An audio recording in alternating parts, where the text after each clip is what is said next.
ต่ำกว่า 10 ปีก็ระบุนะคะว่าผลการเลือกตั้งในครั้งนี้ก็ช่วยจัดเฉดสีของประชาธิปไตยในไทยให้มาอยู่ฝั่งประชาธิปไตยที่มีมากขึ้นโดยเฉพาะเมื่อเทียบกับประเทศอื่นๆในเอเชียตะวันออกเฉียงใต้ค่ะดิฉันคุยเรื่องนี้กับคุณมาวันมากันมาคาผู้สื่อข่าวของนิเคอิเอเชียและขอให้ประเมินสถานการณ์การเลือกตั้งผลที่ออกมานะคะคุณมาวันก็บอกว่าจริงๆผลที่ออกมาแบบนี้ถ้าเกิดขึ้นในประเทศอื่นๆก็คงจะฉลองกันมากแล้วนะคะเพราะว่าถือว่าเป็นการได้ชัยชนะของประชาธิปไตยแต่คุณมาวันเองก็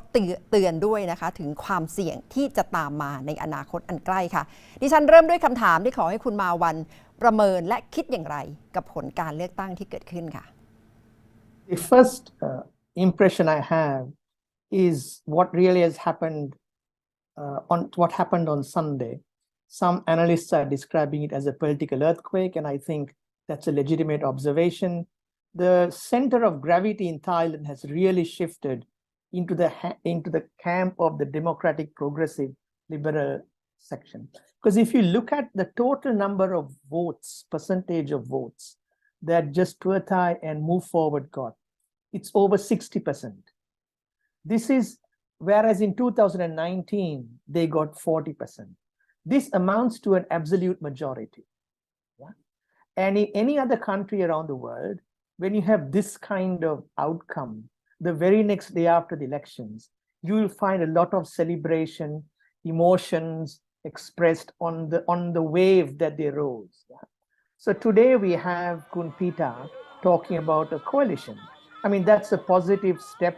to bring these parties that were on the democratic liberal camp together. But Thai politics is very unusual, right?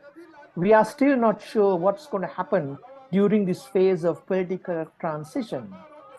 Marwan, you have been quite familiar with Thailand. You have been following Thai politics for quite a while, probably more than 10 years. What's the risk that could have taken place after this, as far as you can see? Well, see, Thai politics based on the 2017 constitution is very anti-majoritarian. If you really look at the constitution, it's like the Amat who drafted the constitution after the coup fear democracy and fear popular sentiment. So they have built all these traps and almost shackles to prevent the voice of the people really being achieved and really for creating their own government. So what we're going to see now is sort of a black hole in Thai politics, whether the people's will be recognized and Kunpita leads a coalition to form a new government, or they will be subject to a lot of threats that have been inbuilt to prevent democracy prevailing. Regarding policy of Move Forward Party, it's about 112, Article 112, Least Majesty Law. And last night, Kunpita also said that he would keep his promise. He would push the reform in the parliament. As far as you can see how the situation will evolve, Kunpita and Move Forward want to bring the unspeakable into the open. And how they handle that, because it's a political sensitive subject, requires a lot of maturity, because on the one hand, yes, they have promised their constituency that they want to address this issue, but they are dealing with a country, they are going to deal with a lot of objections. I mean, I can't see, for instance, the 250 senators, which essentially is a proxy military party, are just going to stand aside and support this venture. So we very well see the Senate objecting to this move by Move Forward, and they may have to negotiate this very sensitive transition and also dealing with a very politically sensitive issue. Marwan, you said this is time that Thai people should celebrate. It's time for celebration for the whole country. And if you look at Thailand from regional perspective, what's the position of Thailand at this very juncture? I mean, just look at the positive message this gives the world, right? In mainland Southeast Asia, until this election, mainland Southeast Asia was like a democratic dark hole. You had the oppressive, ruthless regime in Myanmar.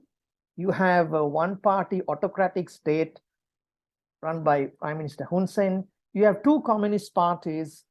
in Laos and Vietnam, where no kind of free space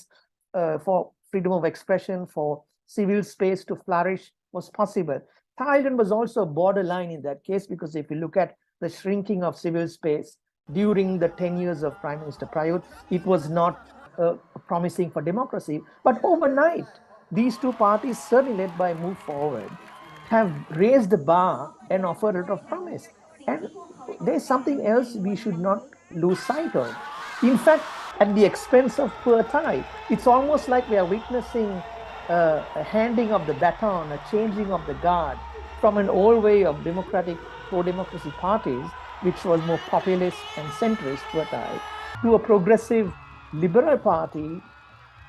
full of promise led by Move Forward, which should offer a wonderful lesson for young people around the world. If you want to organize, if you want to change politics in your country, Thailand offers a wonderful example at this point in time. คุณมาวันฉายภาพสถานการณ์การเลือกตั้งในไทยและเทียบกับประเทศอื่นๆในเอเชียตะวันออกเฉียงใต้นะคะแต่อีกหนึ่งประเทศที่การเลือกตั้งผลที่ออกมายังไม่จบค่ะจะต้องเข้าไปสู่การแข่งขันกันในรอบที่2ก็คือการเลือกตั้งที่ประเทศตุรกีเพราะว่าในรอบแรกที่เกิดขึ้นเมื่อวานนี้นับคะแนนกันไปเกือบ 100% แล้วปรากฏว่าทั้งประธานาธิบดีคนปัจจุบันและผู้ท้าชิงก็คือหัวหน้าพรรคฝ่ายค้านไม่มีฝั่งประเทศที่การเลือกตั้งผลที่ออกมายังไม่จบค่ะจะต้องเข้าไปสู่การแข่งขันกันในรอบที่2ก็คือการเลือกตั้งที่ประเทศตุรกีเพราะว่าในรอบแรกที่เกิดขึ้นเมื่อวานนี้นับคะแนนกันไปเกือบ 100% แล้วปรากฏว่าทั้งประธานาธิบดีคนปัจจุบันและผู้ท้าชิงก็คือหัวหน้าพรรคฝ่ายค้านไม่มีฝั่งในสายตาของสื่อมวลชนต่างชาติที่ติดตามสถานการณ์การเมืองในไทยวิเคราะห์การเมืองในไทยมาไม่ต่ำกว่า10 ปีก็ระบุนะคะว่าผลการเลือกตั้งในครั้งนี้ก็ช่วยจัดเฉดสีของประชาธิปไตยในไทยให้มาอยู่ฝั่งประชาธิปไตยที่มีมาก